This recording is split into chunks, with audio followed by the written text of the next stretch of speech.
Alors, donc, moi, c'est Abdullah Sabri. Donc, né le 17-2-69, je suis père de 2 enfants. J'ai une fille qui a 22 ans. Elle n'a pas fait de la technique, et pourtant j'ai essayé de la pousser pour faire de la technique. Elle n'a pas voulu. Elle fait de l'architecture à Paris. Mais j'ai l'espoir, j'ai un 2e enfant, un garçon, j'ai l'espoir qu'il fera de la technique, mais qui n'a que 11 ans. Donc il y a un grand différentiel d'âge qui est assez intéressant. Alors je suis INSA à Lyon, promo 92, dans un bâtiment qui est juste en face, qui est génie électrique. Et j'ai fini, j'ai dit à quelques camarades futurs INSAliens.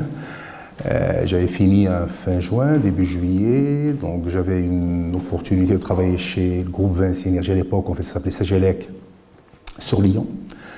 Donc je suis parti mi-juillet, donc j'avais compris qu'il y avait peut-être un poste au Maroc, donc je suis rentré au Maroc le 24 juillet et j'ai signé un contrat pour démarrer le 2 août 92 et depuis j'y suis dans le groupe. Ça fait maintenant 32 ans. Alors, mon parcours est assez traditionnel au sein de chez Vinci Énergie. Donc en sortant de l'école, bon, j'étais très théoricien, donc il fallait que je fasse de la pratique, donc j'étais ingénieur travaux. Donc j'ai fait quelques années sur les chantiers, plutôt dans la partie industrie. Après je vais vous expliquer ce qu'on fait chez Vinci Énergie. Au bout de quelques années, donc j'ai appris le métier, donc je suis devenu ce qu'on appelle responsable d'affaires.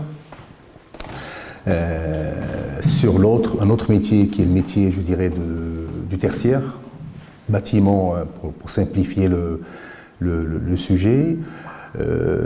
98-99, on m'a dit bon ben ça serait bien que vous changiez un autre métier, donc je suis parti faire un métier de réseau, tout ce qui est réseau de distribution, électrification rurale pour être précis.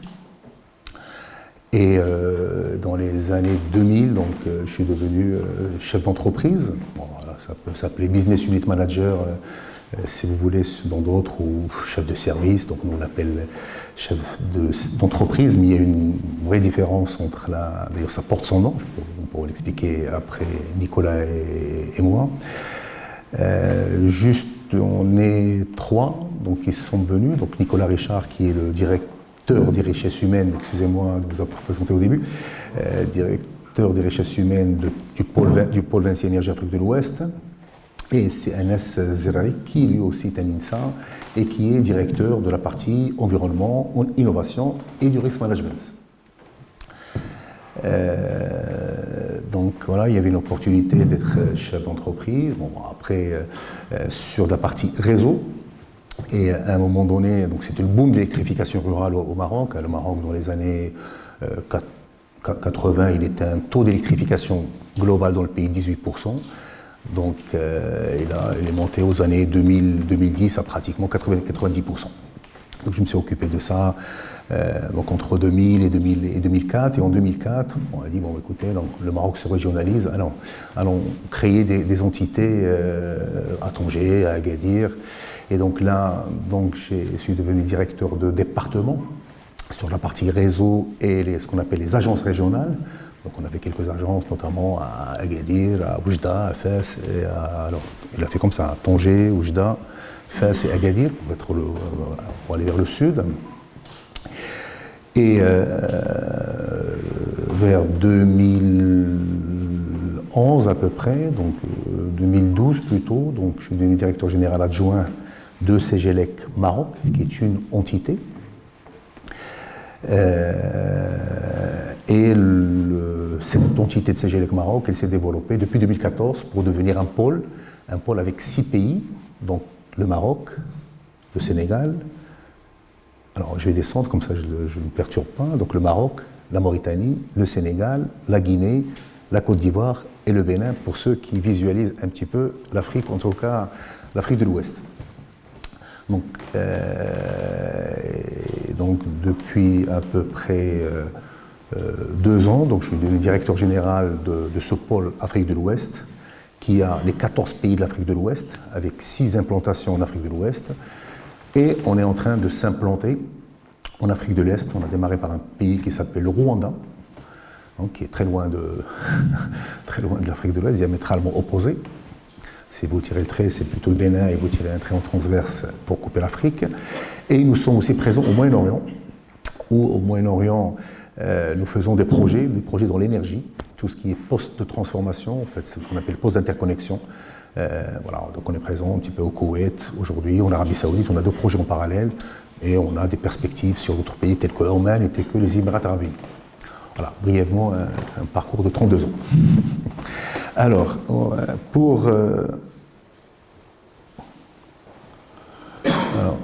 alors, Vinci Énergie, on appartient à un groupe qui s'appelle Vinci. Je pense qu'il est connu pour ceux qui ont vu des parkings Vinci à une époque. Il y avait du Vinci parking de partout. Alors, Vinci, c'est 69 milliards, mais ça s'approche à peu près de 70 milliards. C'est un des plus grands groupes mondiaux. C'est le premier groupe européen. C'est une certitude. Et c'est un des plus grands groupes mondiaux. Si vous vous situez sur le CAC 40, il varie entre le 7e, le 8e. Le CAC 40, c'est les 40 grandes entreprises, on va dire françaises.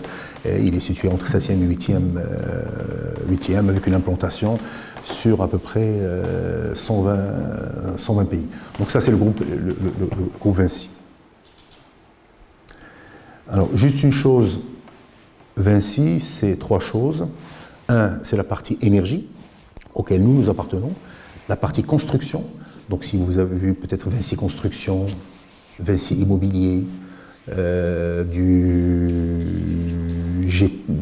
GTIE, il y a d'autres entités, GTM par exemple. Donc tout ça c'est Vinci Construction, donc l'énergie, la construction et la concession. Tout à l'heure j'ai parlé du parking. Alors le parking, le groupe il s'est désengagé du parking, par contre il investit, il a beaucoup investi, il continue à investir dans les aéroports. Alors Vinci, c'est pas connu, mais ça doit être, alors c'était en tout cas le 5e opérateur aéroportuaire au monde, je ne sais pas s'il est devenu 4e ou pas, mais entre 4 et 5, je ne dois pas me planter beaucoup. Mais en tout cas, il y a juste avant le Covid, Vinci était le 5e opérateur des aéroports au monde. Donc ça, c'est la partie, et après les autoroutes, quand vous prenez les autoroutes vers le sud, par exemple, vous avez Vinci Autoroute, et il est concessionnaire aussi d'un certain nombre de stades de foot. Donc il y a la partie énergie, construction au sens BTP. Et la partie concession. Alors si je prends Vinci Énergie, on va zoomer un peu sur Vinci Énergie. Vinci Énergie, c'est 19 milliards, mais c'est en train de finir à 20 milliards de chiffre d'affaires. Je ne voulais pas le dire, mais vous pouvez voir, je dirais, par Internet, les PIB du Maroc, les PIB de certains pays, et le comparer par rapport à 20 milliards. 20 milliards, c'est assez significatif, ne serait-ce que par rapport au PIB d'un certain pays, en tout cas sur l'Afrique de l'Ouest. Alors la particularité de Vinci Énergie, c'est quoi? C'est pas une entité, c'est 2000 entreprises qui constituent, je dirais, ce 20 milliards et qui font, je dirais, l'assiette de ce que fait Vinci Énergie à travers le monde, là où c'est coloré. Alors vous pouvez le voir, on est du Canada diamétralement opposé, ça doit être l'Australie. Donc vous voyez quelques pays en Afrique. On est très présent en Afrique de l'Ouest, je l'ai dit. On est présent en Afrique centrale, mais en Afrique centrale, on est plus sur les métiers d'oil and gas, tout ce qui est pétrole. Et ça démarre sur l'Afrique de l'Est. Voilà. Donc on est aussi présent sur l'Asie, tel que Singapour par exemple. Donc ça c'est Vinci Énergie. Oui, alors peut-être il fut une époque où Vinci Énergie faisait plus de 2/3 ou 80% de chiffre d'affaires dans les années 2010-2011, en tout cas ce qui est sûr, plus de 80% de chiffre d'affaires en France. Aujourd'hui, Vinci Énergie est devenu très international, puisque à peu près, maintenant, ça s'est à peu près inversé, où Vinci Énergie fait 40% de chiffre d'affaires en France et 60% à l'extérieur de la France. Donc il a pris une dimension très, très internationale, avec une stratégie de se développer dans les Amériques. Ça va partir du Canada jusqu'au Brésil, l'Afrique, donc il y a une stratégie de se développer en Afrique, et la stratégie de se développer en Asie. On appelle aujourd'hui la stratégie des 3 A, les Amériques, l'Afrique et l'Asie.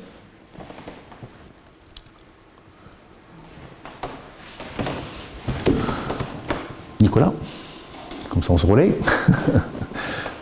Alors, merci Abdellah. Donc j'enchaîne sur un peu les caractéristiques de Vinci Énergie. Donc aujourd'hui, comme Moto, on est un acteur de la transformation environnementale. On a pris une conscience. Moi, alors je me présente rapidement. Moi, je suis Nicolas Richard, je suis le directeur des richesses humaines du pôle Vinci Énergie Afrique de l'Ouest, animé par Abdellah. Moi, j'ai 50 ans, j'ai 3 enfants et j'ai rejoint Vinci Énergie en 2007. Et à l'époque, je les ai rejoints du côté d'un des autres métiers, celui de la construction, celui du BTP que décrivait tout à l'heure Abdellah. Donc, j'y suis resté 12 ans. Et il y a 5 ans, j'ai fait du mode disruptif, je me suis appliqué à moi-même et je suis passé côté Vinci Énergie. Alors je le dis avec un petit peu d'humour, mais c'était pour moi un vrai changement, car c'est une culture d'entreprise qui est très différente alors qu'on opère au sein d'un même groupe. Et quand, je vous parlais d'environnement à l'instant, quand je suis arrivé en 2007, on parlait déjà d'environnement, mais de vous à moi, vous ne le répéterez pas, on peignait la girafe en vert, il n'y avait pas une vraie conscience. On en parlait, mais ce n'était pas incarné. Il y a eu un vrai tournant, il y a 7 ans, où l'environnement a pris vraiment une autre dimension et elle est beaucoup plus incarnée et on la porte au niveau du business. Parce qu'aujourd'hui, on considère une performance globale. Elle est faite, évidemment, on a un groupe du CAC 40 sur une performance économique, on vous a déjà donné quelques chiffres, mais elle est aussi incarnée au niveau de l'environnement et puis des aspects sociétals et sociaux, j'y reviendrai après. Voilà, donc transformation environnementale, vous voyez qu'aujourd'hui, au niveau du wording, on l'utilise comme moto parce qu'aujourd'hui, on propose des solutions vertes et donc c'est porté sur l'ensemble du business avec ces hommes. Alors, on a la chance chez Vinci Énergie d'être vraiment dans des changements au niveau sociétaux, puisqu'on est sur la transformation digitale. Voilà, vous êtes comment on vous dit, des digital natives. Voilà, moi je suis né en 1974, j'ai appris la compétence digitale au fur et à mesure, vous êtes né avec. Et puis l'autre grande mutation sur laquelle on est aujourd'hui, c'est la transition énergétique. On parle même de transformation énergétique. Qu'est-ce que ça veut dire? C'est passer des énergies fossiles à des énergies propres. Donc voilà, on sait très bien que ça prendra des décennies, mais voilà, aujourd'hui la mutation elle est engagée. Et donc nous, on accompagne ces deux, on agit très directement, nous Vinci Énergie, sur ces deux grands challenges. Et nous, quel est notre métier finalement? Notre métier, nous on ne produit pas de l'énergie, on ne produit pas de l'électricité. En revanche, on va avoir un rôle d'intégrateur. Et notre rôle, c'est d'intégrer des solutions, des services multitechniques auprès de nos clients, et c'est sur mesure. Donc ça, nous, on produit pas d'électricité, on ne construit rien, on n'est pas des manufacturiers, mais on va prendre des équipements de manufacturiers, on va venir les installer à façon chez nos clients. Donc, voilà, c'est ça notre métier. Et Abdellah en a déjà parlé, on opère aujourd'hui à travers 2000 entreprises, 2000 business units, donc il y a un côté très décentralisé, très assumé, et donc ça nous permet d'être très ancrés, d'avoir une logique de proximité avec nos clients, avec notre management, sur nos différents territoires.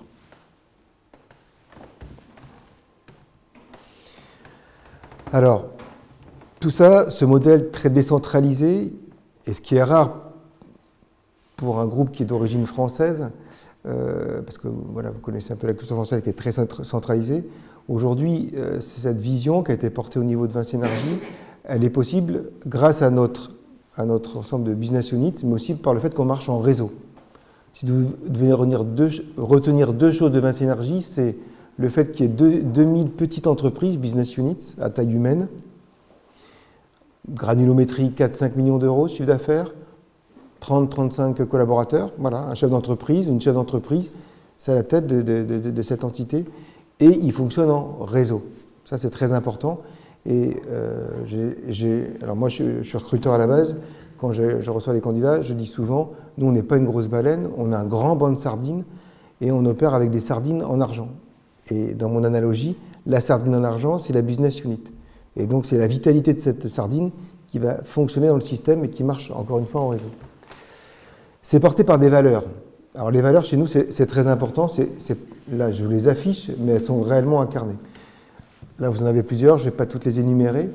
Il y en a une qui est très caractéristique, c'est celle de l'esprit d'entreprise.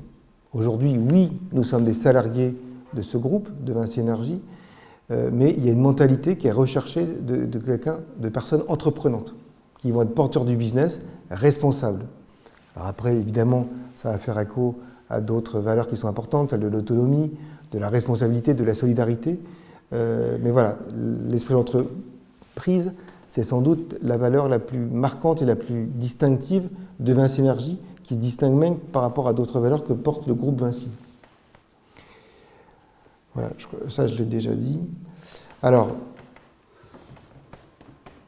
aujourd'hui, notre enjeu majeur, mais de tout temps, et je dirais dans la genèse des activités qu'on porte, c'est celui de ce que nous on appelle la prévention, la sécurité. On est sur des métiers exposés. Là, vous avez les différents types d'expositions qu'on peut avoir, beaucoup de travaux en hauteur, donc ça génère des risques, et ces risques, il faut les traiter, il faut les adresser. On travaille chez Vinci pour gagner sa vie, pas pour la perdre. Donc aujourd'hui, depuis des années, mais c'est quelque chose qui est compliqué, c'est d'amener la sécurité au niveau du chantier. On ne peut pas se permettre de perdre des hommes et des femmes. Donc aujourd'hui, on fait ça de façon très sérieuse, avec beaucoup de formation, de sensibilisation, voilà, de savoir interrompre des chantiers, de dire stop. Là, je crois que c'est le motto de la prochaine. Alors, chez nous, on a un rituel, on a beaucoup de rituels chez Vinci Énergie. On a la Safety Week tous les ans, mi-mai. Et donc, c'est un moment un peu spécial dans l'année où on va montrer tout ce qu'on fait tout le reste de l'année. Et cette année, c'est la possibilité à tout un chacun de dire stop. Oui, on est pris par des délais. Oui, on est pris par des objectifs de rapidité. On a beaucoup de projets, ça s'appelle les fast track. Mais il ne faut jamais le faire aux dépens de la sécurité de nos hommes et nos femmes. Donc là, je parlais d'une première exposition qu'on a, c'est celle de la chute en hauteur. La deuxième, c'est évidemment tout ce qui a trait à l'électricité. L'électricité, c'est quelque chose qui est très compliqué, qui est très complexe, qui demande beaucoup de discipline et de rigueur. Et donc, il faut être très à cheval là-dessus pour éviter des accidents. Les accidents de la circulation, c'est malheureusement également un de nos principaux dangers. Il y a beaucoup de routes. Je vous ai parlé de proximité. Il faut aller sur différents chantiers. Donc, si vous prenez un ingénieur de travaux, un responsable d'affaires, un chef d'entreprise, il va faire beaucoup de routes. Il y a beaucoup de fatigue, il y a beaucoup de stress. Donc voilà. Donc aujourd'hui, je prends l'exemple du Maroc, là où j'interviens. Il y a 12 ans, il y a eu un accident. Il y avait des accidents mortels en voiture, des personnes qui se rendaient du domicile au travail. Et ben, on a fait toute une politique de repasser son permis, de se sensibiliser, de revoir sa conduite, d'avoir une conduite beaucoup moins agressive, même défensive, parfois dans des environnements. Bon, j'ai beaucoup de Marocains ici qui connaissent Casa. Bon, la conduite à Casa est compliquée. Anas me rappelle souvent, si tu as compris maintenant au bout de 2 ans que la culture de la conduite, c'est celle de l'évitement, tu as fait l'essentiel. Donc, Anas m'a un peu expliqué. Donc ça, c'est vrai, c'est comme ça que ça se passe, et donc de sensibiliser ces personnes-là. Et le quatrième risque, alors il est peut-être moins mortel ou peut-être moins dangereux, mais c'est tout ce qui est au niveau de la manipulation. Je vous ai dit qu'on est des intégrateurs. Donc voilà, donc nous on est très vigilants, donc on mesure notre performance en termes de prévention, et ça nous sert à travers ces KPI, ces indicateurs, de pouvoir faire en sorte qu'on s'améliore. Voilà. Je ne vais pas parler des piliers de la sécurité, mais c'est pour vous montrer que finalement la prévention, c'est pas tant qu'on ait une culture de la sécurité, c'est que la sécurité fait partie de notre culture, de notre ADN, enfin pour utiliser d'autres termes que le mot culture est un mot très galvaudé, mais de nos réflexes, de quelque chose qui est non négociable. Je repasse la parole à Abdellah pour vous parler de nos différents métiers. Merci. Alors peut-être juste un mot sur la prévention, pourquoi on la présente et pourquoi on la présente à des ingénieurs futurs managers. Parce que le premier rôle d'un manager, c'est de mettre l'environnement safe à ses équipes. C'est pas lui qui va être sur les sites en permanence, on est sur les sites au début de sa carrière, on y va d'une manière assez à fréquence régulière, mais première chose qu'on demande à un patron et à un manager, c'est de mettre l'environnement sécuritaire à ses équipes. Ces équipes sont qui? C'est les équipes d'encadrement projet, d'encadrement chantier, et les ouvriers. Donc ça, c'est le premier rôle du manager. Au-delà, je dirais, de la gestion financière et des KPI, au-delà du développement de business, au-delà de la technique, au-delà de la gestion du client qui est chez le manager chez nous. Donc ça, c'est... Alors après, donc je pense que je l'ai cité assez rapidement. Donc, premier métier, c'est plutôt dans ce sens, hein, pas peut-être en chiffre d'affaires, même si c'est écrit comme ça, l'énergie. Alors, on va pas parler du bas parce que c'est, mais je peux l'évacuer rapidement. Un ex-président chez Vinci Énergie, il a voulu donner une image assez simple pour dire qu'est-ce que fait Vinci Énergie. Alors, et donc, il y a eu la création de ces marques. C'est juste du branding commercial, de dire toutes les entités à travers le monde qui travaillent dans l'énergie doivent s'appeler Omexom. Par exemple, nous avons Omexom Casablanca, donc on a une entreprise qui travaille dans l'énergie, on a Omexom Dakar, on a Omexom Kigali, on a Omexom Abidjan. Donc ça c'est un exemple, c'est que tous ceux qui travaillent, toutes les entreprises qui travaillent dans ce métier doivent être brandées Omexom, la ville, ou Omexom, une extension à chaque fois. Donc ça, c'est l'énergie. Le deuxième, l'énergie, je l'ai dit tout à l'heure, hein, c'est production. Alors production, c'est plutôt solaire et éolienne. Le groupe, il était je l'ai dit tout à l'heure à quelques collègues à vous, le groupe était dans la partie centrale thermique qui s'est désengagée. Aujourd'hui, c'est que le solaire et éolien. Donc l'énergie renouvelable. Et on est dans la production, le transport d'énergie, transport sur tous les niveaux de tension, et la distribution d'énergie, principalement ça. Et il y a une partie aussi Smart City, éclairage public. Donc vous avez vu certainement des voitures, moi j'ai vu tout à l'heure en venant de l'hôtel, une voiture où il y a un sigle Citeos, ça existe beaucoup, donc ils font de la gestion et l'exploitation de l'éclairage public. Actemium, pareil, c'est un branding pour toutes les entreprises à travers le monde qui travaillent dans le milieu industriel. Par exemple, une entreprise qui travaille dans le milieu aéronautique, une qui travaille... Alors, l'aéronautique, on en a au Maroc, on a une belle entreprise située à Tanger, mais en France, vous allez trouver des entreprises à Nantes qui vont travailler chez, par exemple, le groupe Danone, il va s'appeler Actemium de la ville. Ça peut être aussi, je dirais, l'activité aéroportière. Donc c'est toutes les activités de manufacture. Pour ceux qui connaissent le Maroc, par exemple, l'eau fichérifienne des phosphates ou de la mine, ils vont s'appeler Actemium. Building Solution, pour la faire très simple, c'est le milieu tertiaire, c'est le bâtiment.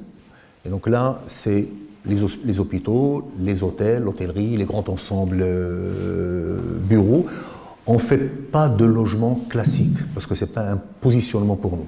On est plutôt sur des ensembles immobiliers à forte valeur ajoutée technique, que ce soit en volume ou de la valeur ajoutée technique. Donc on n'est pas, je dirais, classiquement sur du R+4 ou du R+5 classique. Et dans le bâtiment, comme je l'ai dit tout à l'heure peut-être à quelques collègues, à vous, donc on rentre dans un bâtiment, on ne fait pas le gros œuvre, on ne fait pas le génie civil et on ne fait pas le second œuvre.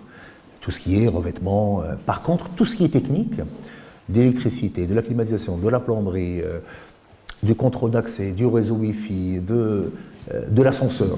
Donc ça, c'est notre métier. Donc tous les métiers techniques dans un bâtiment. Troisième sujet, là, par hasard, on se retrouve dans le bâtiment du département télécom. Donc on a un quatrième métier qui est télécom. Ça peut être le télécom mobile pour les opérateurs type Orange, que ça soit, je dirais, tirer de la fibre optique ou bien faire les pylônes avec les paraboles ou de l'actif et du passif. Et ça peut être aussi le réseau d'entreprise et aussi, par exemple, du cloud et de la cybersécurité. Voilà, donc ça, c'est 4 métiers qu'on fait chez Vinci Énergie, globalement. Nous, on a la chance, dans notre périmètre, d'adresser les 4 métiers. Pourquoi? C'est parce qu'il y a une demande, il y a encore beaucoup de choses à faire dans nos territoires et dans nos périmètres. Et on a pris ce choix stratégique de développer les 4 métiers dans toutes les filiales, dans toutes nos implantations. Pour être précis, dans nos implantations de l'Afrique de l'Ouest, ni en Afrique de l'Est, ni au Moyen-Orient pour le moment. Mais par contre, toutes nos implantations sur l'Afrique de l'Ouest, ils adressent les 4 métiers.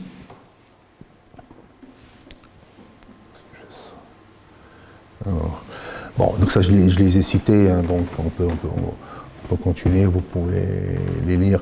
Sur l'industrie, on est assez présent sur le process, et du sujet d'automatisme, d'instrumentation, beaucoup sur ça, sur la partie industrie. Alors qu'est-ce que j'ai oublié de dire avant de visualiser ça? Je pense que sur l'infrastructure, j'en ai parlé. L'industrie, je viens d'apporter un élément. Alors peut-être sur la partie building solution, bâtiment tertiaire. Donc on fait tout ce qui est aussi ce qu'on appelle le facility management, qui intègre la partie maintenance multitechnique. Donc on fait des travaux et on peut maintenir et avoir l'exploitation d'un bâtiment. Bon, sur de l'ICT, voilà un petit peu tous les sujets que nous adressons. Alors maintenant, donc ça c'est Vinci Énergie, maintenant on va zoomer sur un sujet qu'on s'en occupe en direct, qui est l'Afrique de l'Ouest. Jusqu'à 2014, il n'y avait pas une vocation de Vinci Énergie de se développer en Afrique. Des décisions stratégiques ont été prises entre 2014 et 2016 pour que l'Afrique devienne, je dirais, un continent où Vinci Énergie veut se développer. Et quand on dit se développer, c'est ouvrir des filiales pérennes dans le temps. On fait des filiales qui sont à durée illimitée, l'infini, même si l'infini n'existe pas dans les structures, mais il existe, puisque déjà, quand je prends CGLEC Maroc, la filiale marocaine, Vinci Énergie Maroc, elle a 78 ans d'existence. Donc moi j'ai que 50, un peu plus âgé que Nicolas, j'ai que 55 ans, donc j'ai pas vu 78. Donc il y a un premier élément. Le deuxième élément, c'est un pôle qui est assez bien valorisé au sein de Vinci Énergie, parce qu'on fait à peu près 500 millions d'euros. Il y a à peu près une cinquantaine de pôles. On doit être parmi les 10 premiers pôles que constitue Vinci Énergie aujourd'hui, avec 3700 collaborateurs. Les fameuses entreprises 2000, dont fait référence tout à l'heure Nicolas, alors dans le pôle, il y en a 55. Alors, 55, alors entreprises, la seule chose qui change, c'est pas, ils n'ont pas un cabis, ils n'ont pas une identifiant fiscale, ils n'ont pas un registre de commerce. La seule chose qu'ils font par rapport à une vraie entreprise, c'est le bilan de fin d'année, ou la liasse fiscale. Mais sinon, c'est géré en autonomie comme une entreprise.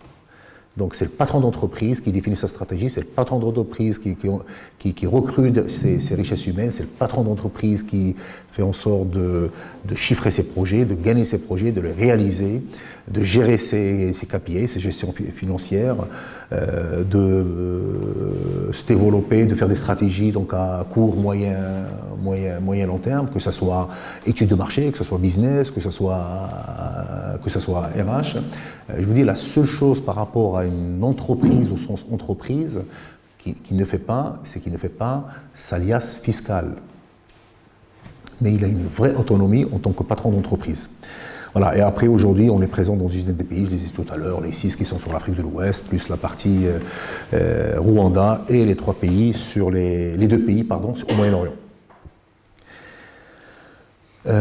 Donc ça, c'est l'industrie, mais bon, je pense que je peux aller assez rapidement, on en a parlé. Donc on est présent sur la partie oil and gas, donc chez des clients comme Total, comme Shell, sur la partie mine chimie, incontournable office chérifien des phosphates OCP, Lafarge, Menegim, pour ceux qui connaissent un petit peu le tissu, donc Menegim fait partie du groupe Elmada, et Lafarge, Holcim, c'est un groupe italien aujourd'hui, c'est ça, c'est un cimentier italien, donc mondial, pour qui on travaille. Donc la partie chimie, donc toute la partie feed, food and beverage, donc on a des sujets sur des gens qui font de la manufacture, je dirais, de produits alimentaires, et l'eau. On est présent dans l'eau, donc comme vous le savez, le Maroc connaît un stress hydrique de plus en plus fort. Donc il y a, si vous l'avez bien entendu, il y a beaucoup de stations de dessalement qui sont en cours de construction, des projets gigantesques à l'échelle mondiale, des projets de liaison de barrages pour l'optimisation, je dirais, de l'eau. Pareil, c'est des projets grands à l'échelle mondiale. Alors, donc ça, c'est quelques projets qu'on a fait, mais peut-être je vais citer juste un, mais je ne le trouve pas ici, qui est le projet de transfert d'eau, qui est le dernier. Donc c'est un projet, ce qu'on appelait le projet d'autoroute. C'est des grosses pompes, c'est des projets à 5 milliards, pour vous situer. 5 milliards de dirhams, c'est 500 millions d'euros. des projets qui se font à l'échelle mondiale sur à peu près 1 an et demi, 2 ans, qui se sont faits au Maroc sur à peu près 9 mois. Et c'est une technique première mondiale sur ce sujet de transfert d'eau entre deux barrages. Pour ceux qui se situent, donc le barrage de Seboui, c'est de Mohamed Abdallah, mais bon. Voilà. Donc c'est quelque chose aussi qu'on fait d'une manière, je ne l'ai pas cité, mais ponctuelle. Donc on avait une opportunité de faire une malterie en Éthiopie. Donc on est parti en Éthiopie, on a fait le projet, mais on est revenu à notre base. Ce n'est pas un pays. Aujourd'hui, on s'implante d'une manière durable. Voilà. Sinon, donc en Mauritanie, je l'ai cité comme pays où on travaille. Donc la Mauritanie est connue pour un pays qui est minier, l'or. Et donc on travaille pour un Canadien qui s'appelle Kinross sur une de ces, je dirais, usines de production, de transformation d'or. Mais je vais le faire très, comme ça on y va assez rapidement. Voilà, bon, ça c'est le site de Joff. J'ai eu l'occasion de dire quelque chose tout à l'heure à quelques collègues à vous, mais c'est plus une recommandation, un conseil.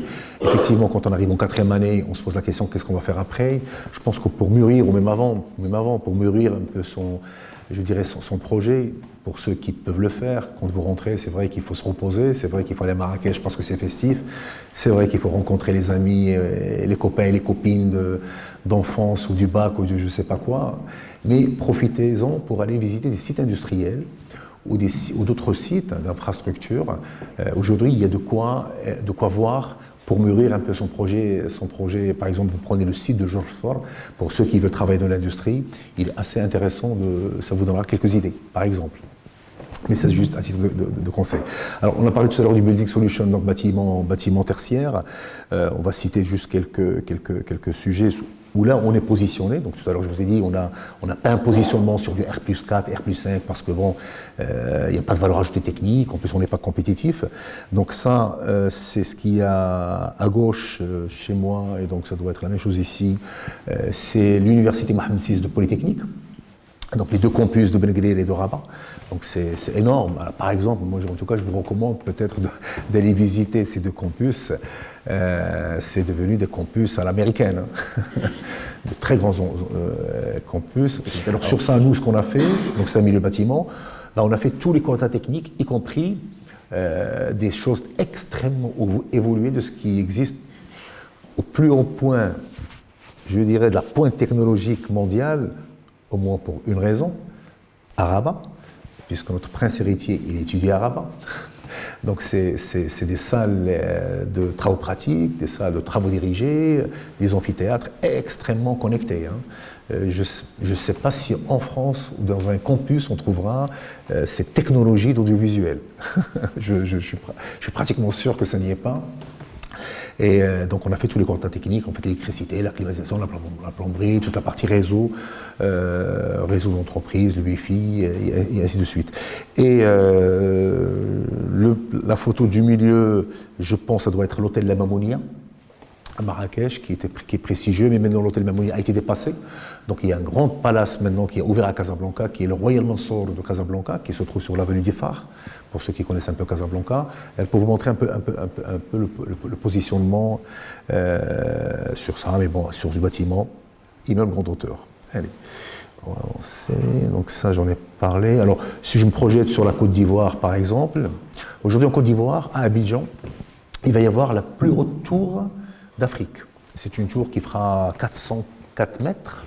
Alors 333 mètres si je fais 76 étages, mais la pointe en haut, c'est 404 mètres. 430, excusez-moi. 430, donc ça va être le bâtiment le plus haut d'Afrique. Donc, nous réalisons à l'intérieur de ce bâtiment tous les quantas techniques, hors les ascenseurs que nous faisons dans ce projet. Et je pense que le projet Royal Mansour, c'est celui qui est en bas à gauche. Voilà. Après, il y a quand même, bon, il n'y a pas que la partie bâtiment, il y a un peu technique. Hein, donc, vous voyez la 3e photo. Donc là, on est dans un local technique. Ça doit être un local technique, à mon avis, de pompe, parce que je vois des réseaux. Donc ça, c'est aussi un de nos métiers. Alors, dans les métiers que j'ai cités, je vais continuer par ça. On a une particularité dans ce pôle, c'est que c'est nous-mêmes qui faisons les études. Donc on est capable de faire de la conception et des études d'exécution. Un certain nombre d'entreprises ne font ni l'un ni l'autre. la normative, c'est que les études d'exécution, puisque les conceptions sont faites par des bureaux d'études. Alors ici, donc, comme sur le bâtiment en France, comme des INEX, comme CETEC qui se trouve à Paris, voilà, des bureaux d'études qui sont dans la technique ou des Tractebel, mais Tractebel c'est plutôt la partie énergie. Donc aujourd'hui, dans nos périmètres, on fait de la conception et on fait des études d'exécution. Donc ça, c'est l'autre métier dont j'ai parlé, ce qui est la partie IT et télécommunications. Et aujourd'hui, les infrastructures télécom, donc c'est pour les opérateurs, hein, tels que Orange, tels que Inuit, tels que Maroc Télécom.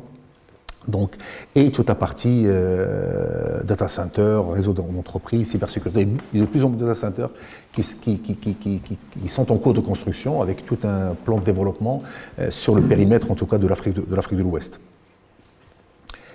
Après, bon, ça c'est juste quelques exemples, quelques grandes références qu'on a dans le périmètre. Alors, la photo en haut à droite, donc c'est un grand projet de déroulage de fibre optique pour un opérateur ivoirien. Donc voilà, et le port de Tangemed, on travaille beaucoup dans le port Tangemed. On a fait de data center, on a fait de l'éclairage du port.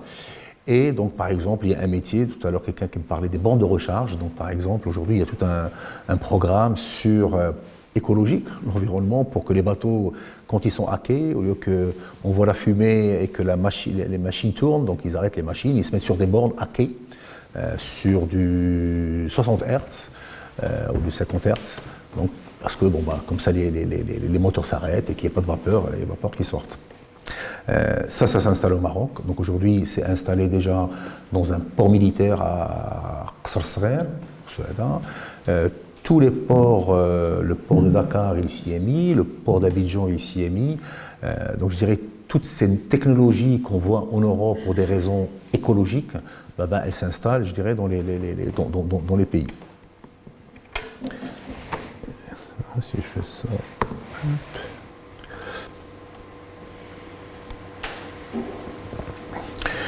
Oui, donc ça c'est un data center qu'on a fait en clé en main. Quand je dis clé en main, c'est le bâti. Alors c'est la première, en fait c'est rare où on fait du génie civil, ça on l'a fait, on a sous-traité, mais on a fait tout ce qui est actif. Donc toutes les baies que vous voyez, avec leur équipement à l'intérieur, c'est aussi une de nos expertises et spécialités dans notre périmètre. Bon, ça je pense que j'en ai parlé tout à l'heure, mais je peux aller assez rapidement. Aujourd'hui, chez Vinci Énergie, on est le pôle qui fait les plus grands projets d'infrastructures d'énergie. Dernièrement, on a fini une interconnexion d'une ligne 225 kV qui relie 4 pays, qui relie la Guinée-Bissau, le Sénégal et la Gambie. C'est 1700 km de ligne. C'est 1700 km de ligne 225. C'est un grand projet à l'échelle mondiale.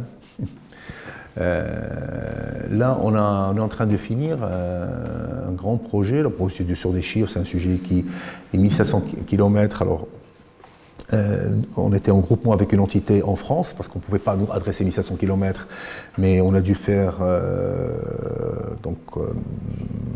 à peu près le quart. C'est quand même un projet de 100 millions d'euros à peu près. Et là, on est en train de finir un projet au Bénin qui fait quand même 300 millions d'euros pour réaliser des postes électriques, des lignes, d'électrification rurale, qui est le plus gros projet de Vinci Énergie dans l'histoire de Vinci Énergie, qui se trouve dans notre pôle. Et on a fini un gros projet aussi au Sénégal, très structurant, qui fait 200 millions d'euros sur 200 km autour de Dakar. Et on vient de gagner un autre projet qui fait à peu près pareil, 200 millions d'euros. C'est quand même assez gros, hein, comme on est en train de parler de 2 milliards de dirhams, pour 2 milliards d'euros. Pour situer, alors en francs CFA, je peux faire assez rapidement, mais ça doit être à peu près, donc 70, ça fait 120, à peu près 140 milliards de francs CFA. Donc on a la chance d'être dans un pôle où on a un marché qui nous permet d'adresser les plus grands projets de transport d'énergie. Et donc ça nous a poussé à être autonomes dans la chaîne, toute la chaîne de valeur, puisqu'on fait des études de conception, des études d'exécution, les achats, et on fait ce qu'on sait faire, c'est les travaux, la partie contracting travaux, la mise en service de tout ça, et on livre ça aux clients. Je parlais de Rwanda. Donc Rwanda, on est en train de finir 2 projets d'électrification rurale dans les mois à venir. Au Cameroun, donc pareil. Bon, voilà un petit peu les gros projets. Mais ce qu'il y a, c'est qu'on a une opportunité. Alors l'Afrique, donc ça dépend des organismes et des institutions, on dit que bon, aujourd'hui c'est électrifié à peu près entre 30 et 40%. Ça dépend quelle institution, ça dépend quel organe qui fait, je dirais, la mesure de ça. Donc vous voyez les décennies à venir, je dirais, en tout cas en infrastructure d'énergie. Pourquoi je me suis attardé sur l'infrastructure d'énergie? Parce que l'infrastructure d'énergie permet de partir sur l'industriel, industrialiser le pays, et ça permet d'aller vers le milieu du tertiaire, construire le bâtiment.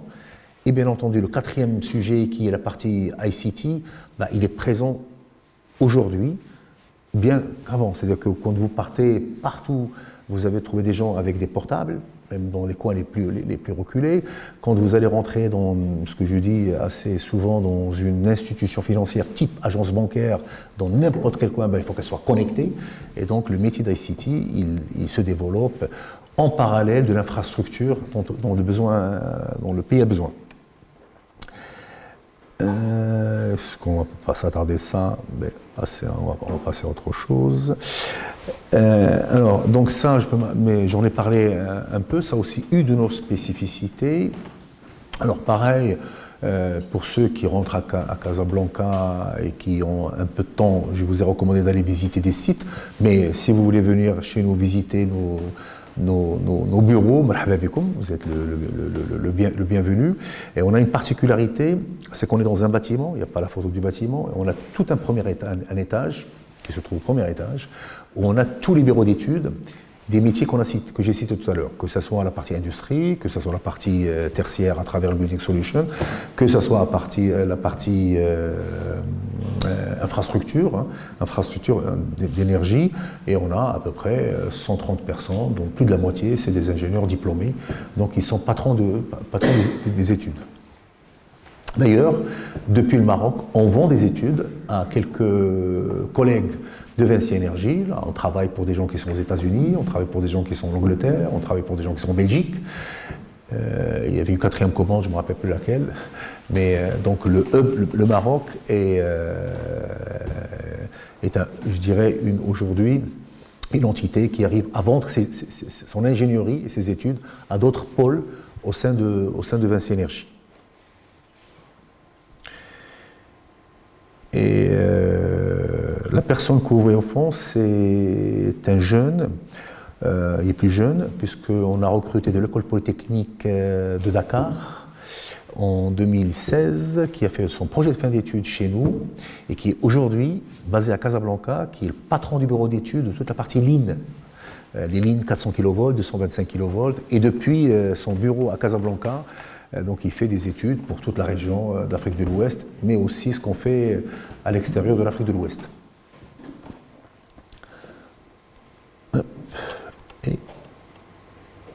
Et c'est bon pour moi. C'est bon. Merci, bonjour à tous. Alors, avant de vous parler d'environnement, je vais parler de mon parcours. Alors, moi, je suis diplômé de l'INSA de Rennes en 2003.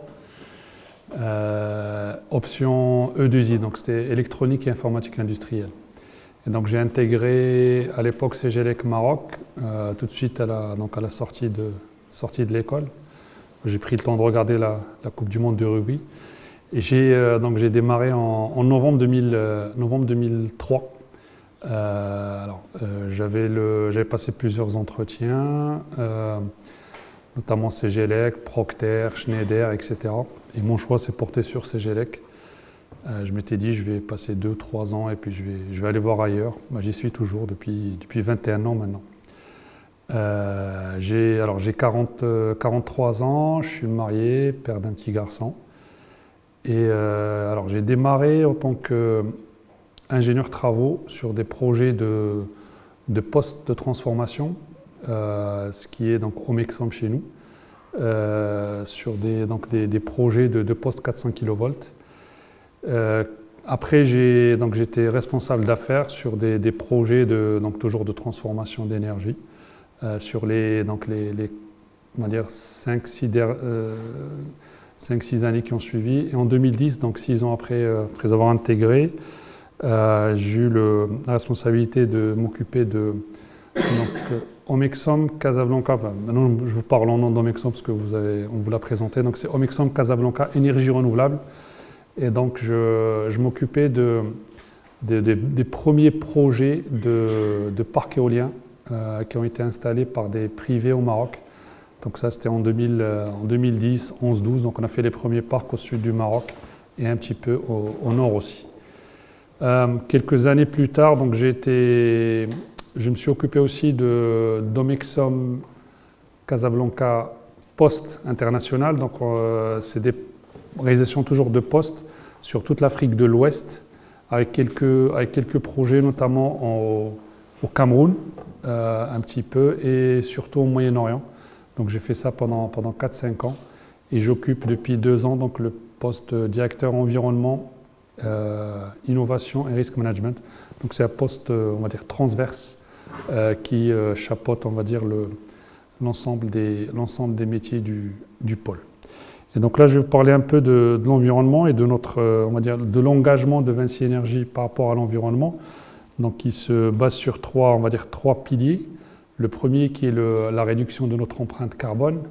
Nous faisons des métiers qui ont tendance à un peu polluer. Nous, on essaie de réduire cette empreinte carbone et on s'est fixé des objectifs de réduire notre empreinte de 40%. Je pense que vous êtes assez familier par les scopes 1, 2 et 3.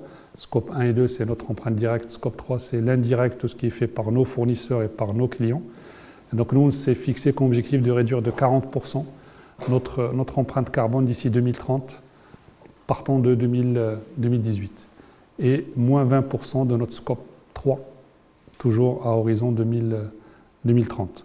Donc il y a un ensemble d'actions qui sont faites pour cette réduction, notamment l'électrification de notre parc véhicule, parc engin, l'installation de panneaux solaires dans nos installations et dans nos bureaux pour réduire notre empreinte carbone. Le Maroc est à un mix électrique assez pollué. Deuxième pilier qui est l'optimisation des ressources naturelles, donc que ce soit par de la réutilisation de matières, que ce soit de la, on va dire, réutilisation des équipements et on va dire de la sobriété dans nos processus. Alors on fait ça pour nous, mais on fait ça aussi pour nos clients, pour justement réduire notre empreinte scope 3. Le dernier pilier, qui est celui de la préservation des milieux naturels, donc on a parlé de l'utilisation de l'eau, l'économie qu'il y a à faire. On essaie d'atteindre le net zéro en biodiversité, c'est-à-dire quand on intervient sur un site, on fait au maximum pour le rendre aussi riche en biodiversité comme qu'il était avant notre intervention. On fait aussi beaucoup d'opérations de reboisement d'arbres et même de forêts. Aujourd'hui, sur le projet Bénin dont on a parlé, on a dû bien sûr couper quelques arbres pour passer les lignes, passer des postes. Aujourd'hui, on est en train de reboiser la même quantité, mais x2 d'arbres au Bénin. Après, il y a plusieurs actions qui sont un peu plus symboliques, comme celle de nettoyage des plages, nettoyage des forêts, etc. On fait aussi des interventions dans des écoles primaires pour leur expliquer les enjeux environnementaux. On essaie de le faire, à un âge assez petit pour que l'empreinte environnementale soit un peu plus ancrée chez ces personnes-là. Donc il y a un ensemble d'actions qui sont faites pour justement atteindre ces objectifs environnementaux. Voilà, donc je vais laisser la parole à Nicolas et bien sûr je suis disponible pour la suite si vous avez des questions sur l'environnement. Nicolas. Merci Anna. Je poursuis sur la prévention. Je suis conscient que je vous en ai déjà parlé tout à l'heure au niveau de Vinci. Mais chez nous, ça prend au niveau de Vinci Énergie Afrique de l'Ouest une dimension très particulière à travers notre situation sur un continent et une présence dans plusieurs pays. Nous, tout notre enjeu, toute la difficulté pour bien adresser le challenge de la prévention, c'est de le porter au niveau du chantier. C'est là que les vrais risques sont présents. Je vous ai parlé des 4 risques auxquels on est exposé: la hauteur, l'électricité, les risques véhicules qui nous emmènent vers le chantier et la manipulation des équipements et la manutention. Donc là, on a fait cette diapo pour vous montrer, pour se mettre à la place du monteur ou du chef de chantier qui est au cœur du projet, et de voir comment tout l'écosystème va tourner autour de ses préoccupations à lui pour faire en sorte que dans son quotidien, il porte réellement la sécurité et qu'il assure l'intégrité physique et psychique de ses collaborateurs. Donc, je peux citer quelques exemples. La minute sécurité. Quand on commence un chantier, on fait le plan de tout ce qui va se passer dans la journée, au niveau du planning, et de voir quels sont les dangers auxquels on va être exposé, pour l'ensemble des équipes, et donc quels vont être les points de vigilance. La formation, j'en ai déjà parlé. L'induction, c'est important. Il y a beaucoup de visiteurs sur les chantiers ou un nouveau collaborateur qui arrive. Il faut faire ce qu'on appelle une induction, c'est une forme de onboarding pour qu'ils comprennent l'alpha et l'oméga de tout ce qui se passe et de toutes les mesures à prendre et à respecter quand on est sur le chantier. Ça peut être tout simplement un balisage, de comprendre quelle est la localisation, quelle est la logique, les avancements de phase de chacune des phases du chantier. C'est voir aussi quels sont tous les modes opératoires, les comprendre, s'assurer de la compréhension de tous ces modes opératoires. Voilà, donc c'est tout un arsenal, je dirais, de dispositions qu'il faut expliquer, expliciter, imager pour faire en sorte que la sécurité soit bien présente sur le chantier au jour le jour. Alors, moi j'ai la chance d'être le DRH, et chez nous, RH, chez Vinci Énergie, ça ne veut pas dire ressources humaines, c'est richesse humaine. Alors, au-delà de la sémantique, c'est pour montrer que tout ce qu'on fait, ça ne peut pas se réaliser sans ces richesses humaines, sans ces talents. Aujourd'hui, on utilise le mot talent. Donc ça, c'est vraiment à la fois la condition sine qua non pour la réussite de nos chantiers, mais c'est aussi, je dirais, aujourd'hui notre limite. Aujourd'hui, on a la chance d'atteindre 500 millions d'euros, enfin la chance, c'est par notre travail. Mais aujourd'hui, on pourrait faire facilement un tiers de plus. On ne le fait pas parce qu'on n'a pas, dans le contexte actuel de guerre des talents, de raréfaction de certaines compétences, on ne le fait pas parce qu'on ne veut pas se mettre à risque de prendre des affaires qu'on ne saurait pas bien réaliser. On ne veut pas mettre en danger notre réputation. Notre réputation, elle se fait, comme sur la slide précédente, sur le chantier. Et c'est de bien le faire avec des garanties, oui, de sécurité, des garanties de qualité.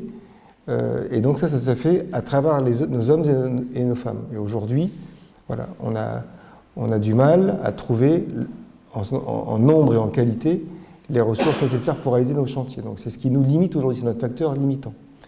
Et donc c'est la ressource sur laquelle, c'est la prunelle de nos yeux, c'est la ressource sur laquelle on va mettre l'ensemble de notre énergie. Et donc, aujourd'hui, vous êtes j'ai appris pas mal de termes, FIMI, vous êtes en formation initiale, là, vous allez dans quelques années être diplômé de l'INSA Lyon. Donc ça va clôturer votre formation initiale. Mais nous, le relais qu'on a au niveau de Vinci Énergie, c'est de faire la formation continue. Toute votre vie, vous allez apprendre. Moi, j'ai atteint la cinquantaine, ça y est, je continue d'apprendre tous les jours dans différents domaines. Et donc pour ça, on a un instrument qui est génial, c'est l'Académie.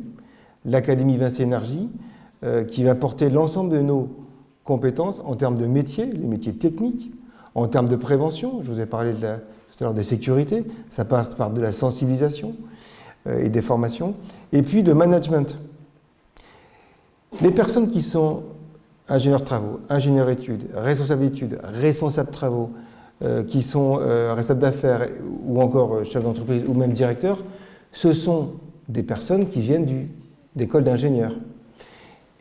Alors, peut-être que c'est moins vrai aujourd'hui dans les écoles actuelles d'ingénieurs, mais le management n'est pas la première chose qui est enseignée dans vos écoles. Donc nous, notre boulot au niveau de l'académie, c'est de faire en sorte que le management soit apporté, qu'on vous donne ce qu'on appelle les soft skills, après les hard skills, les soft skills pour que vous soyez outillés pour évoluer au sein de Vinci Énergie, quel que soit l'instant dans votre carrière. Donc ça va passer par des formations commerciales, des formations en termes de management. Aujourd'hui, on est passé en 25 ans, moi je vois sur ma génération, d'un management très directif à un management aujourd'hui qui est très incitatif, qui est très participatif. Donc ça s'accompagne, ça se forme, donc on engage nos collaborateurs dans cette voie-là. Ça passe aussi par des formations de prise de parole en public, de savoir, voilà ce que je suis en train de faire aujourd'hui, de savoir présenter, de savoir attirer, d'être attractif auprès des jeunes et des moins jeunes pour avoir les bons talents. Donc voilà ce qu'on fait au niveau de l'académie. Du Young Talents Day, c'est un événement où on invite des étudiants pendant une journée. Au Maroc, on le fait ça en général le samedi, où on présente nos métiers, où on reçoit des étudiants par rapport à des pour des PFE, des sujets de PFE.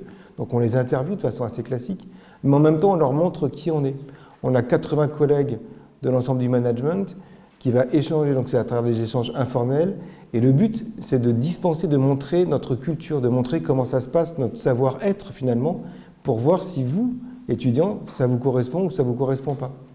Donc c'est un moment d'échange qui dure donc sur un samedi. Aujourd'hui on le fait à Casablanca depuis 10 ans, ça fonctionne très bien. Aujourd'hui on a la chance de le faire également au Sénégal, en Côte d'Ivoire, on l'a fait je parlais avec vous mademoiselle tout à l'heure, on l'a fait au Togo. Donc voilà, petit à petit on dispense ce modèle qui fonctionne bien et qui nous permet, je vais parler de proximité tout à l'heure, de vous montrer authentiquement qui on est, comment on fait les choses, quelles sont nos vocations, et voilà, ça permet de mieux se connaître. La féminisation, aujourd'hui, on est 27%, il y a 27% de femmes dans nos effectifs. Pour le secteur dans lequel on est, c'est plutôt pas mal. Mais on est loin de ce qu'on appelle la mixité, de l'équilibre entre les hommes et les femmes. Donc aujourd'hui, on y travaille très fort, à travers différentes actions, à travers l'engagement de l'ensemble de la ligne managériale, à travers des chartes, à travers des formations, pour petit à petit faire en sorte que les jeunes femmes nous rejoignent davantage. Alors au Maroc, il y a 40, je connais les statistiques au Maroc, je suis basé à Casablanca, il y a 42% de jeunes femmes dans les écoles d'ingénieurs. En France, c'est 28%. Donc tout notre travail, il doit se passer en amont, même parfois au niveau des lycées, pour aller convaincre les jeunes filles, les jeunes femmes, de leur montrer qu'elles ont toute leur place dans des boîtes d'ingénieurs comme les nôtres. Voilà, donc on est en train de corriger ce tir et aujourd'hui on est sur une bonne tendance. Donc voilà, beaucoup d'actions, évidemment autour du 8 mars, la journée internationale de la femme. J'ai pris cette photo avec un homme, je le fais exprès, pour montrer que l'affaire des femmes, c'est l'affaire de tous. C'est le sujet de tout le monde. Voilà, on traite ça en appliquant les deux genres. Et puis à l'occasion de ces journées, ça nous permet aussi d'aller au-delà de soi, au-delà de l'entreprise. Là, la photo du bas, c'est une animation qu'on a faite au niveau d'une association d'orphelins, voilà, qui n'ont pas les mêmes chances que nous de départ dans la vie, pour leur montrer qu'on est là, pour passer un moment avec eux, et donc pour les aider dans leurs conditions. Et ça m'amène naturellement vers ce qu'on appelle la RSE, la responsabilité sociétale d'entreprise. Nous croyons à la générosité. Je vous parlais de proximité. On ne travaille pas que pour des clients, on travaille aussi pour les utilisateurs finaux. Là, tout à l'heure, on parlait de ce grand projet, le plus grand projet que réalise Vinci Énergie, tout court, au Bénin, 300 millions d'euros. Bon, c'est un projet qui est très profitable, qui fonctionne bien, et on le fait aussi en allant vers les populations locales. Alors, pas qu'en embauchant des personnes, en les formant à nos métiers, mais aussi sur les sillons, sur les faisceaux, je dirais, où on implante nos lignes électriques, de le faire au niveau des écoles primaires. On a traversé des écoles primaires qui étaient vétustes, où il n'y avait pas de latrines, qui n'avait pas de vestiaire pour les jeunes filles. Donc on en profite pour faire de la réfection de bâtiments, pour mettre un banc, pour que les enseignants puissent faire leur travail, pour mettre un toit, pour que quand c'est la saison des pluies, les élèves puissent écouter les enseignants. Donc voilà, ça passe, alors c'est des actions qui sont simples, mais on le fait en impliquant les collaborateurs. C'est fait par les collaborateurs sur leur temps libre. Donc ça crée un engagement. Et aujourd'hui, dans une société où c'est parfois difficile de savoir où on va, d'où on vient, etc., de donner une vocation, de donner du sens à ce que font les gens. Et c'est pas simplement, on n'est pas simplement chez Vinci Énergie pour gagner un salaire, pour payer des factures, mais aussi pour se réaliser. Et parfois, c'est bien, on se réalise en sortant de son propre métier et de voir quelle est la finalité de son propre métier. Moi, j'ai un collègue là, qui s'appelle Laossine. Lui, quand il présente ses activités, il dit que son métier, c'est d'apporter le bonheur. Alors, au début, on ne comprend pas très bien. Mais si, il apporte le bonheur parce qu'en électrifiant, en amenant l'électricité en milieu rural, où il n'y a jamais eu d'électricité, il va apporter à des gamins l'accès à Internet, l'éclairage pour ses parents. Donc ça permet à ces personnes-là d'accéder à quelque chose qui est très disruptif par rapport à leurs conditions d'avant. Donc voilà, notre collègue Laossine, il a la chance de faire un métier où il apporte directement la joie et il voit des sourires, on a des photos, à des personnes qui accèdent enfin à l'électricité. Alors, les actions de RSE, elles sont très diverses. Ça va de la distribution de denrées alimentaires, de la distribution de kits scolaires. Je vais vous parler de ce projet au Bénin. On en a profité cette année, là, en octobre dernier, pour distribuer 10 000 kits scolaires. Voilà, et c'est important au niveau de l'enseignement, parce que, notamment pour les jeunes filles, puisque les familles font parfois des calculs, de dire, les garçons vont à l'école et les jeunes filles restent... non, avec la distribution de kits scolaires, ça permet de ne pas avoir d'excuses économiques et d'envoyer les jeunes filles également à l'école. Le nettoyage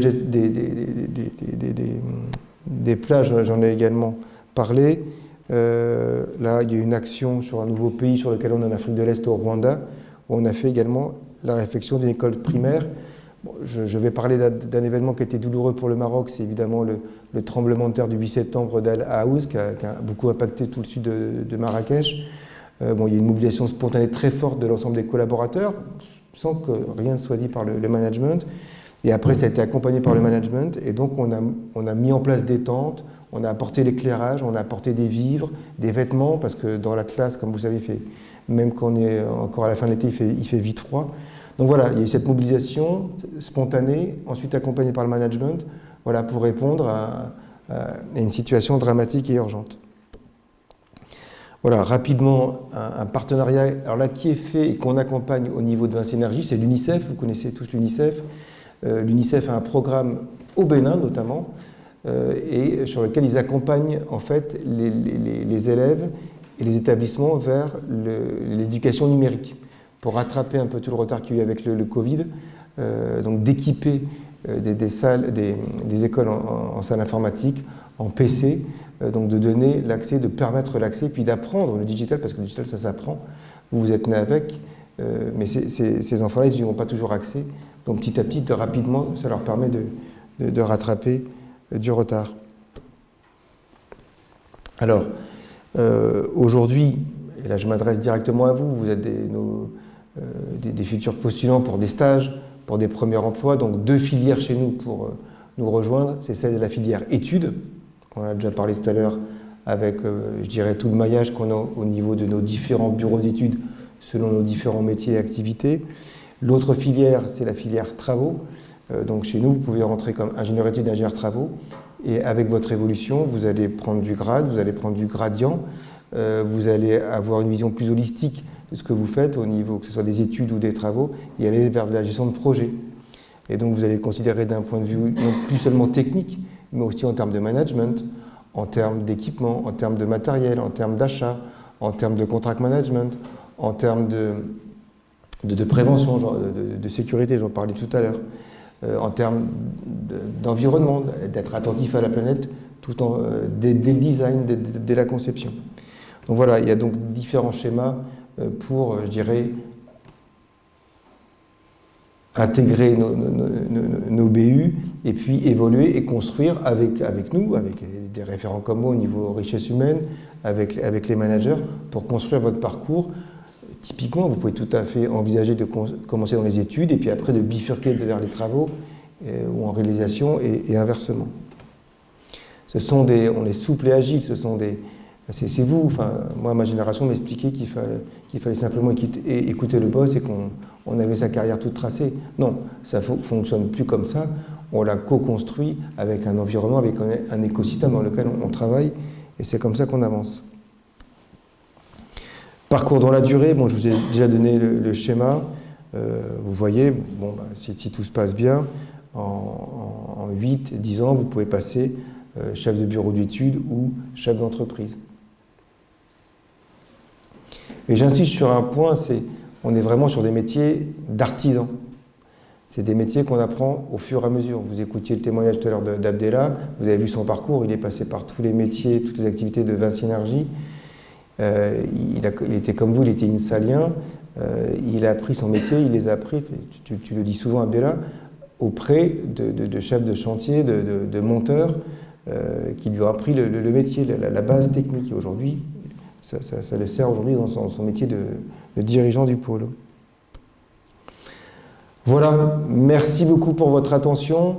On est à votre disposition pour répondre à vos questions dès maintenant et surtout poursuivre l'échange à travers un buffet. Mais avant, je n'oublie pas de passer la parole à Aladine, que je remercie au nom de toute l'équipe pour ton équipe et à celle de tous tes partenaires. Les pôles rouges ou les pôles bleus ont été très efficaces. Merci.